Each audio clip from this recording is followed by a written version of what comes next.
What has happened, everybody? James Hancock here, back to offer my spoiler-free review of Matthew Vaughn's new film, The Kingsman, a movie that I have literally been waiting years to see as it suffered one major delay after another due to the pandemic. Well, now it's finally here, and fans of this franchise I think are going to absolutely love it. However, sadly, it's probably going to get killed off once and for all by everybody's favorite web-slinging webhead, or webheads, I should say, in reference to No Way Home. Whichever strategic mind out there thought it was a good idea to open any movie within weeks of Spider-Man should have their heads examined. Nightmare Alley, one of my favorite movies of the year, is dying a swift and agonizing death, and I pity The Matrix Resurrections, which opens tomorrow. It's Spider-Man's world, and we're all just living in it. But if you're like me, and you like the rough stuff, and you like your movie franchises to lean all the way in on a nice hard R rating, allow me to make the case for The Kingsman as a movie worthy of your attention. First of all, Kingsman: The Secret Service is my favorite new movie franchise of the last decade, by which I mean the source material and the 3 movie adaptations, they're all brand new, as opposed to the many franchises out there that have been running strong for decades. Not that I have anything against someone tackling Batman or Sherlock Holmes or Dracula or any other character that's been around for a very long time, but new stories and new ideas are the lifeblood that keep any artistic medium alive and relevant, and the movies have been going through this particularly risk-averse, dry period where most of the big-budget movies are based on very old intellectual property. And what's interesting is how Matthew Vaughn's approach to the Kingsman series isn't doggedly faithful to the original comic by Mark Millar and Dave Gibbons. Matthew Vaughn's totally made it his own by injecting it with his signature style. Some folks don't like his style. I can remember a host of critics clutching their pearls in terror when the first movie ended on a shot suggesting some vigorous, well-earned anal sex, but to each their own. For my part, I like sex, I like violence, I like style, I like humor, and these 3 movies in the Kingsman franchise serve up all these ingredients in generous quantities.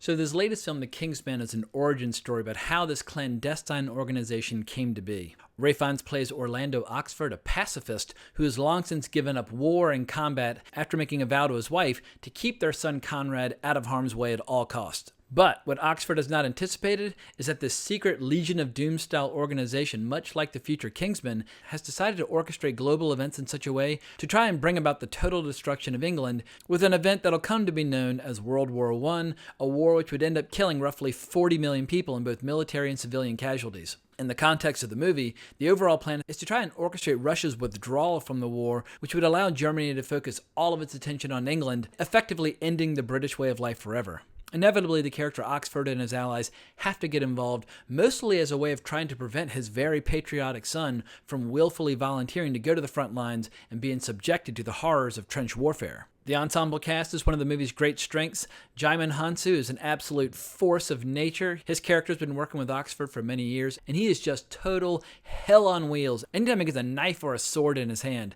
The sword fights in this movie are just glorious. But actress Gemma Arterton, she's a genuine delight as Polly, who offers a unique set of skills, including some serious marksmanship skills with the rifle, as well as being something of a master of spies. And on the opposite side, Rhys Ifans is fucking hysterical as Rasputin, the mystic monk who's at the core of the plot against England. And some people are going to find his performance to be a little over the top, and it is, but in a good way, as he revels in Russian gluttony and hedonism, drinking, dancing, fighting, and screwing his way through this crazy movie, giving this franchise one of its most colorful villains of all 3 movies. But I should admit that for the first half or so, as Rasputin and Oxford first start locking horns, I worry that the movie might be a little too light and a little too silly to have much of a lasting impact. Well, I could not have been more wrong. I won't say how, but this movie pivots about halfway through in such a way where the tone of the story is turned completely upside down, and suddenly the film has these incredible emotional stakes, like real dramatic gravitas. And I won't say it's the best of the 3. The first is still my favorite,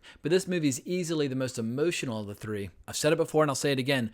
Ray Fiennes, he's an international treasure. He's got one of the best filmographies of any actor working today, and he just soars in each and every single scene in which he appears in this movie. But let me tap the brakes for a moment and offer one criticism. At times, this movie does feel a little unwieldy. The plot incorporates so many heads of state and their various sex scandals and petty rivalries and histories, etc., that at times the movie threatens to come unspooled entirely. For my part, I was never uninvested, but I knew as I was watching it that there would be plenty of folks out there who would get really frustrated just trying to figure out what the hell is going on. In terms of historical precedent, there are just not a lot of vulgar, profane, irreverent World War I comic book-based movies out there for folks to point to have an easy reference point. The Kingsman, it's different, it's original, it's completely bananas, and a lot of people just want their escapism to be a little bit more vanilla. Well, I like vanilla too, but sometimes I just want to get weird and enjoy a strong drink instead. I want to see a pacifist transform back into this elegant, sophisticated angel of death who can duel colorful megalomaniacs with a sword in one hand while blowing people's brains out with the other. And as far as mainstream Hollywood movies go, Matthew Vaughn consistently delivers my favorite fight scenes.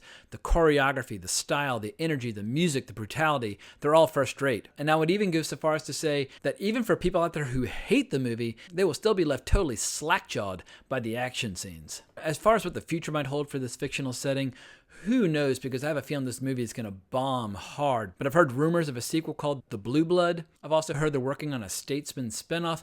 I'd be up for anything, especially a direct sequel to this film with the original lineup of Arthur, Galahad, Merlin, etc. Watching how this modern-day round table comes to be was just giving me waves of chills that I did not expect at all.